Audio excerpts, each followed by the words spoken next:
A new community-focused magazine has hit the streets here in Denver, and it's called MetroMode. What is it? How is it different? Where can you get it? Hey, inquiring minds want to know. And did I mention that I'm on the cover and in the fashion section? We've invited the publisher and the editor of MetroMode to tell us all about it. Derek Johnson takes it from here. Good evening. I'm here tonight with the publisher and editor of MetroMode magazine. MetroMode is a magazine that you might have seen at some of the local gay-friendly businesses, bars, clubs, and restaurants around the area. They've been publishing now for a couple of years. And with me tonight are Bill Cameron, he's the publisher of MetroMode magazine, and Louis Cisneros, the editor of MetroMode. Thanks so much for coming to join us this evening. Thank you. Thank you.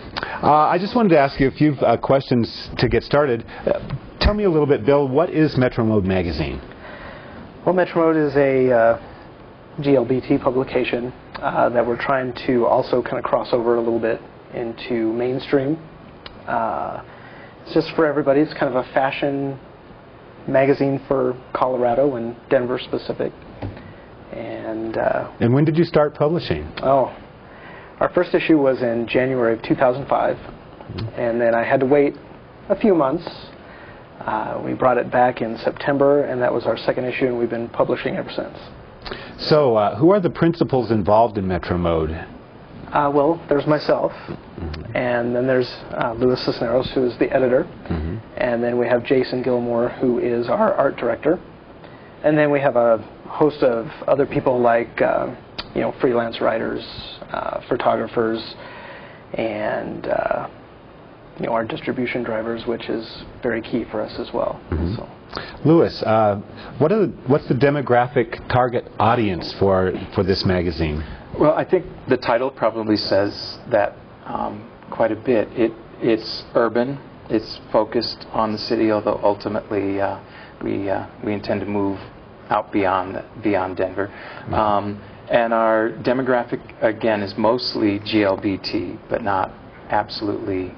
To what other demographics do you think it would appeal? Well, we have a variety of articles on topics that would appeal really to anybody who lives in the Denver area, who is interested in culture, in just life. So you're just an arts entertainment community sort of information type magazine. Right. Terrific. What types of content and articles does MetroMode contain? We have some fairly regular things like reviews of music, reviews of movies and theater, art and gallery, restaurant reviews, and then our features tend to change from issue to issue, but we try to make them seasonal and topical on a variety of different things. So recently we've looked at the local media and national media that are aimed at GLBT audiences, for example.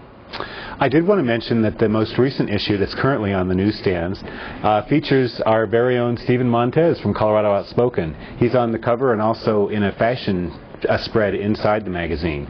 So that's the kind of things you're trying to include in the magazine, sort of make it a real wide general appeal? Exactly. Terrific. Let's see.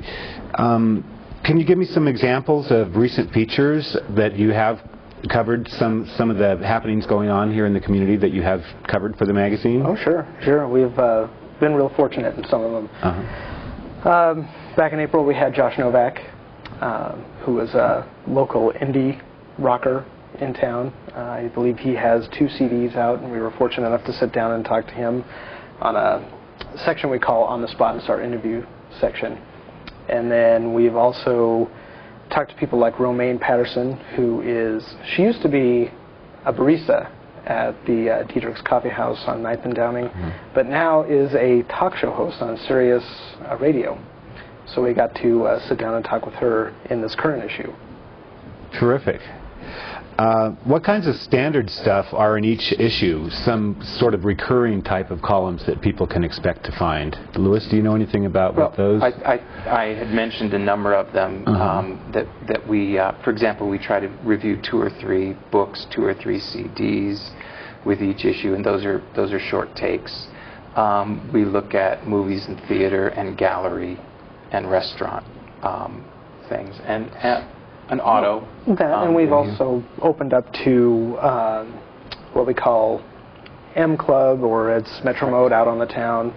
Is basically like we did the Lanny Garrett new show that she's got out, Screen Gems. And then we did something on Dazzle Restaurant. And we're going to do some of the more local just hangouts that are GLBT friendly. We also do things on finance, nonprofit news, health, and then we always So you do cover other things other than just the sort of fluff pieces. You go into the more meaty type. Yeah, we've tried to really make it broad and interesting and appealing to everybody. Terrific. So how do you decide what goes into each issue? That also usually involves coffee, and the 3 of us, Jason and Bill and I, will sit down with some ideas that each of us have collected and just toss them out, really. And it's pretty fun to watch everything take shape. I've been with the magazine now. This is the 3rd issue I've been involved with is the one we're currently planning. And ideas get thrown out, and we talk and we say what we think about them, and they end up turning into other ideas and evolving. And pretty soon we have a pretty good layout idea of everything that we want to put in with the new issue. Well, how is MetroMode different than what's generally available through the other publications that you can get in the community? I mean, what's different about MetroMode? Actually, Lewis, why don't you start on that one? I guess I can't say there's any one thing that you could put your finger on. So, I think for me the most obvious thing is the look of it's a very slick-looking magazine. Exactly. It seems of higher quality than a lot of others. So we're definitely keeping the magazine format rather than a news sort of format. And I don't just mean newspaper. We don't run press releases and other sort of regular news that might be better gotten from a bi-weekly publication, for example. So we keep with the slick, the gloss, the color, all of that. We also are keeping it local. So we've stayed away from what some other publications do with more of a national focus that's sort of brought to Denver. And we start here in the city. And when we have something with a national focus, it usually, like the Romaine interview, it got its start here. And it ended up being about someone from New York because she was here. Denver has quite a history of many publications. A lot of LGBT publications have come and gone over the years. Bill, what do you think is different about MetroMode that gives it more staying power and has more of a chance to succeed? When you start this, not that anybody wouldn't have passion about it, but it's like somebody told me once, if you're going to go into theater, you need to live, breathe, eat it all. You've got to just give your life over to it. That's just the way it is. And, you're going to experience some hard times. And, at the beginning, I can't tell you some of the things that I would do to, just make sure it kept going. And, but it's just a passion to have it. And I think another good thing is the format, having it as a magazine. We don't really have a monthly publication for the GLBT community.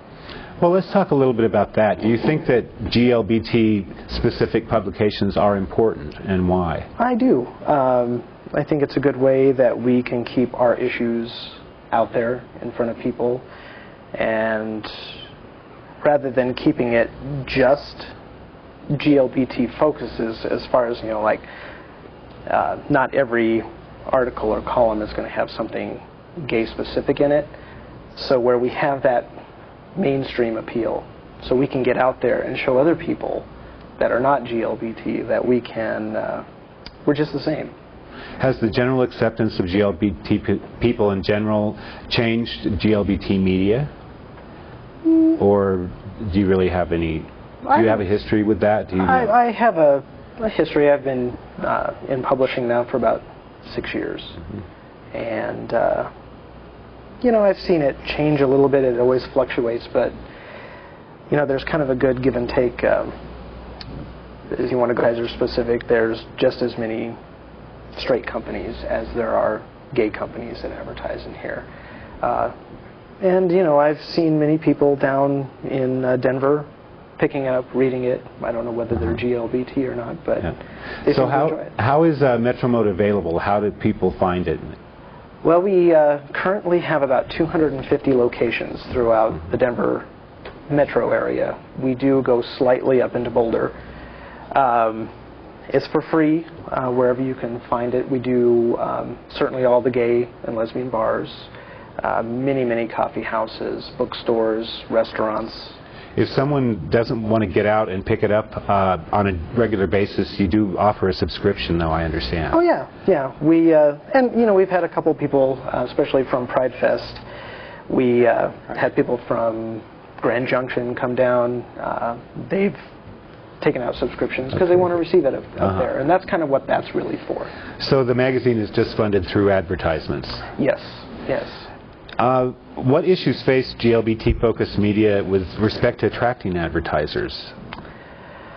I think a really good success for us is that we have maintained a fairly clean palette. We don't, like in a lot of other publications, you might see escort ads in the back, or columns and all of that. Massage ads that have other endings with them. We don't do that. So what sort of advertisers have you lined up? Mostly local advertisers, or do you have national advertisers? In the beginning, as well? we had local, and we still do. It's the majority of the publication. We are now starting to enjoy more national advertising, and that's only going to increase. Well, that's good. I guess they must think that Denver's a national focus market. So well, as I was told, they've been kind of waiting for a monthly magazine to come to town. So they're excited when we're excited to have them with us. What sort of future plans do you have for MetroMode magazine? Maybe, Louis, you could address some of these. Well, one of the things we're looking to do is to expand the size of the magazine, if possible, with every issue, until we're able to include, all of the things that we've talked about. Because each month we have to set aside some things that we just know we're not going to be able to fit into the pages that we have available. And then in November, we are the official gay media sponsor of the Denver International Film Festival. And so we're really excited about that, because that's going to bring a different focus to the magazine for a month, but it's also going to let us kind of put the other content, the other things that we have available in MetroMode for people who pick it up only because of the film festival content. So that's really exciting, because it gives us a focus that'll probably bring some new eyes to our pages at the same time as being able to give wider exposure to the folks who've been writing for us for a while. Well, that sounds really terrific.